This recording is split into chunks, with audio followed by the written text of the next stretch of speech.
আসসালামু আলাইকুম ওয়া রাহমাতুল্লাহি ওয়া বারাকাতুহু। প্রিয় দর্শক, দূরে ও কাছে, দেশ ও প্রবাসে যে যেখান থেকে ভিডিওটি দেখবেন সকলকে আন্তরিক প্রীতি ও মোবারকবাদ জানাচ্ছি। আশা করি আপনারা যে যেখানে আছেন ভালো আছেন, সুস্থ নিরাপদে আছেন। আল্লাহ তাআলা আপনাদেরকে ভালো রাখুন, সুস্থ নিরাপদে রাখুন, এই দোয়া আল্লাহ তাআলার কাছে করছি, আল্লাহুম্মা আমিন।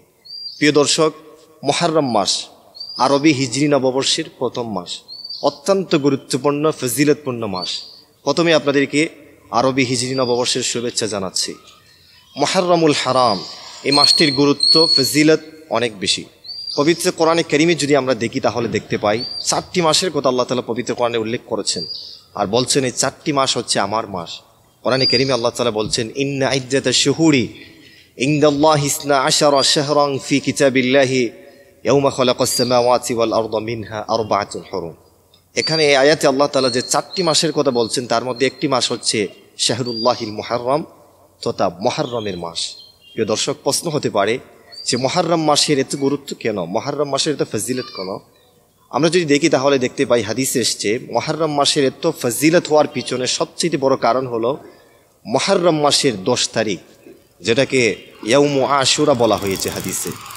এই ইয়াউমু আশুরা তথা মুহররমের 10 তারিখের কারণেই গোটা মুহররম মাসের ফজিলত, মুহররম মাসের বরকত, মুহররম মাসের তাৎপর্য আল্লাহর কাছে কোটি কোটি গুণ বেশি বেড়ে গিয়েছে।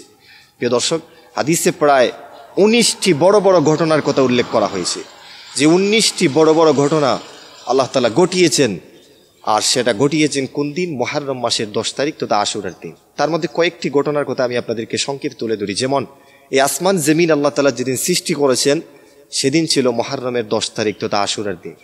তারপর এই আরশ কুরসি লৌহ কলম সব কিছু যিনি সৃষ্টি করেছেন সেদিন ছিল মুহররমের 10 তারিখ তথা আশুরার দিন। আমাদের আদি পিতা যিনি আবুল বাশার সৈয়দুল বাশার সৈয়দুল আদম আলাইহিস সালাতু ওয়াস সালামকে আল্লাহ তাআলা যেদিন সৃষ্টি করেছিলেন সেদিন ছিল আশুরার দিন তথা 10ই মুহররম। আবার সৈয়দুনা আদম আলাইহিস সালামকে জান্নাত থেকে যেদিন বের করেছিলেন সেদিনও ছিল 10ই মুহররম, আশুরার দিন। আবারও 340 বছর পর, যেটা মুস্তাদরাক আলা সহিহাইন এর বর্ণনা মতে 340 বছর পর আদম আলাইহিস সালামের মোনাজাত আমার নবী সাল্লাল্লাহু আলাইহি ওয়াসাল্লামের রাসূলে আল্লাহ যেদিন কবুল করেছিলেন সেদিনই ছিল 10ই মুহররম তথা আশুরার দিন। তারপর সৈয়দনা ইব্রাহিম আলাইহিস সালাতু ওয়াস সালামকে নমরুদের আগুন থেকে যেদিন মুক্তি দিয়েছিলেন প্রিয় দর্শক, সেদিন ছিল মুহররমের 10 তারিখ আশুরার দিন। তারপর সৈয়দনা ইউনূস আলাইহিস সালাতু ওয়াস সালামকে 40 দিন পর মাছের পেট থেকে যেদিন আল্লাহ তাআলা হেফাজত করেছিলেন, মুক্তি দিয়ে দিলেন, সেদিন ছিল মুহররমের 10 তারিখ আশুরার দিন। তারপর সৈয়দনা মূসা আলাইহিস সালাতু ওয়াস সালামকে ফেরাউনের হাত থেকে রব্বে করিম যেদিন হেফাজত করেছিলেন সেদিন ছিল মুহররমের 10 তারিখ আশুরার দিন। এবং ফেরাউন সহ তার দলবল যেদিন নীল নদীর মধ্যে ডুবে মারা গিয়েছিল সেদিনও ছিল 10ই মুহররম, আশুরার দিন।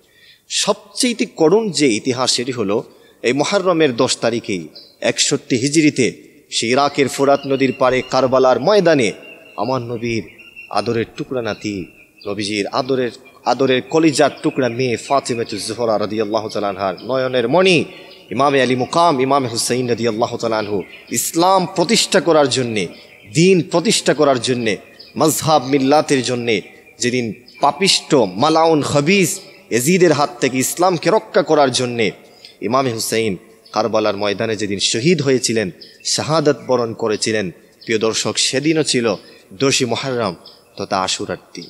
এভাবে আশুরার দিনে হাদিসে প্রায় 19টি বড় বড় ঘটনার কথা আল্লাহ তাআলা উল্লেখ করেছেন, আল্লাহর হাবিব উল্লেখ করেছেন। এমনকি যেদিন এই দুনিয়া ধ্বংস করা হবে, যেদিন ইজা জুলজিলাতিল আরদু জিলজালাহা, যেদিন আসমান জমিন ধ্বংস করা হবে, কুল্লু মান আলাইহা ফান, যেদিন সব কিছু ফান হয়ে যাবে, ওই দিনও থাকবে নবীজি বলছেন মুহররমের 10 তারিখ তথা আশুরার দিন।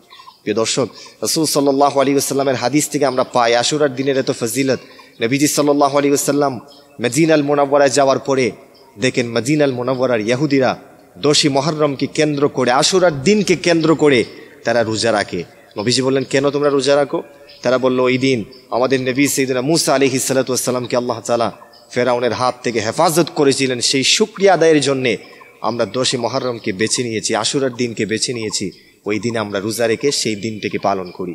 রাসূল সাল্লাল্লাহু আলাইহি সাল্লাম সাহাবীদেরকে বললেন, সাহাবীরা, মুসা আলাইহিস সালাতু ওয়াস সালামকে ইহুদিরা যত ভালোবাসে মহব্বত করে এবং মুসা আলাইহিস সালামের উপর ইহুদিদের যত হক রয়েছে তার চাইতে আমাদের হক মুসা আলাইহিস সালামের উপর বেশি। সেজন্যে রাসূল সাল্লাল্লাহু আলাইহি সাল্লাম বলছেন, আব্দুল্লাহ ইবনে আব্বাস থেকে হাদিস এসেছে সহিহ আল মুসলিমে, রাসূল সাল্লাল্লাহু আলাইহি সাল্লাম সাহাবীদেরকে বলছেন, তোমরা 10ই মুহররম রোজা রাখবে। নবীজি নিজেও রেখেছেন আশুরার রোজা। তখন সাহাবাই কেরাম বলছেন, ইয়া রাসূলুল্লাহ সাল্লাল্লাহু আলাইহি ওয়াসাল্লাম, ওই দিন যদি আমরা রোজা রাখি তাহলে ইহুদিরাও তো ওই দিন রোজা রাখে, তাহলে তো আমাদের আমল আর ইহুদিদের আমল এক হয়ে গেল।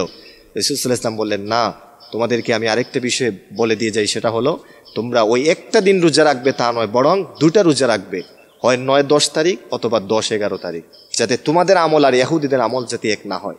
প্রিয় দর্শক, এভাবে অসংখ্য ফজিলতের কথা বর্ণনা করা হয়েছে। সহিহ আল মুসলিমে নবীজির বিশিষ্ট সাহাবী সাইয়েদনা আবু হুরায়রা থেকে হাদিস এসেছে, রাসূল সাল্লাল্লাহু আলাইহি ওয়াসাল্লামের সাহাবী সাইয়্যিদুল মুহাদ্দিসিন আবু হুরায়রা রাদিয়াল্লাহু আনহু বলছেন, ওয়া আন আবি হুরায়রা রাদিয়াল্লাহু আনহু قال سمعت النبي صلى الله عليه وسلم يقول أفضل الصيام بعد شهر الله المحرم। নবীজি সাল্লাল্লাহু আলাইহি ওয়াসাল্লামের সাহাবী আবু হুরায়রা রাদিয়াল্লাহু আনহু বলেন, আমি শুনছি রাসূল বলছেন, রমজানুল মুবারকের রোজার পরে সবচেয়ে গুরুত্বপূর্ণ রোজা হচ্ছে আশুরার রোজা। এবং রাসূল সাল্লাল্লাহু আলাইহি ওয়াসাল্লাম পুরস্কারের কথা বলছেন, কেউ যদি আশুরার দিন আল্লাহর হাবিব সাল্লাল্লাহু আলাইহি ওয়াসাল্লাম বলছেন ওই দিন যদি সে রোজা রাখে তাহলে একটি বছর রোজা রাখলে যে সওয়াব হতো সেই সওয়াব আল্লাহ তাআলা তাকে দান করবেন। প্রিয় দর্শক, এইভাবে আশুরার দিনের অনেক ফজিলতের কথা আমরা হাদিসের বিভিন্ন কিতাবে পেয়েছি। সেজন্য আমি আপনাদেরকে বলবো, যারা ভিডিওটি দেখবেন সবাই চেষ্টা করবেন, আপনারা সবাই চেষ্টা করবেন 10ই মুহররম আশুরা উপলক্ষে আপনারা রোজা রাখবেন। তবে দুটি রোজা রাখবেন, হয় 9-10 তারিখ অথবা 10-11 তারিখ, অথবা 9-10-11 তিনটাও রাখতে পারেন। রাসূল সাল্লাল্লাহু আলাইহি ওয়াসাল্লাম বলছেন, কেউ যদি এই রোজাগুলি রাখে তাহলে একটি বছর রোজা রাখলে যে সওয়াব হতো সেই সওয়াব আল্লাহ তাআলা তাকে দান করবেন।